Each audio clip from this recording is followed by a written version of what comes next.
Pour lutter contre la délinquance et l'insécurité, les maires comptent mettre en avant une collaboration entre la gendarmerie et la police municipale. Une collaboration déjà mise en place à Pamandzi depuis 2021. C'est une scène qui devient de plus en plus courante.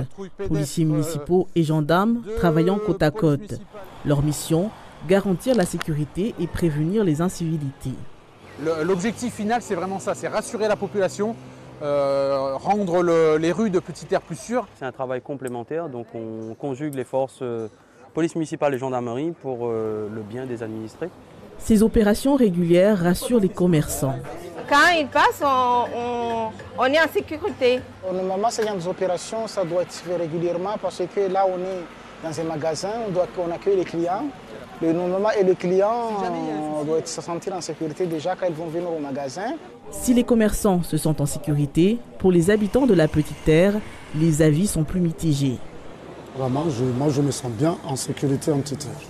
Vous sortez quand vous voulez, il n'y a pas de souci? Il n'y a pas de problème. Moi je sors quand je reviens quand je veux. J'ai pas de problème. Moi, étant de métropole, ça fait plus d'1 an que je vis à Mayotte en Petite Terre.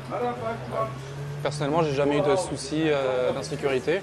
On ne se sent pas en sécurité parce qu'en ce moment même qu'on parle, il y a tellement des embrouilles de partout et on se demande pourquoi il y a l'insécurité ici à Pamandzi alors qu'on a 5 bases militaires sur Petite Terre et il y a toujours des problèmes chez nous. Que ce soit des contrôles pédestres ou en voiture, les forces de l'ordre ont pour objectif de marquer leur présence sur le terrain. Exemple d'intervention, les contrôles routiers. Ici, au rond-point de Fouracho, il aura fallu quelques minutes seulement pour faire une prise. Dans le coffre de cette voiture, ils ont trouvé des bombes lacrymogènes et des grenades, des produits interdits à la détention et au transport. Suite à ce contrôle positif sur une arme, en fait, dans le coffre, on a décidé de faire passer le chien recherche stupéfiant pour faire un contrôle un peu plus poussé. Alors le chien fait recherche stupéfiant et recherche arme également.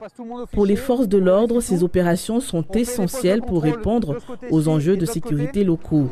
Un partenariat qui allie proximité, réactivité et efficacité.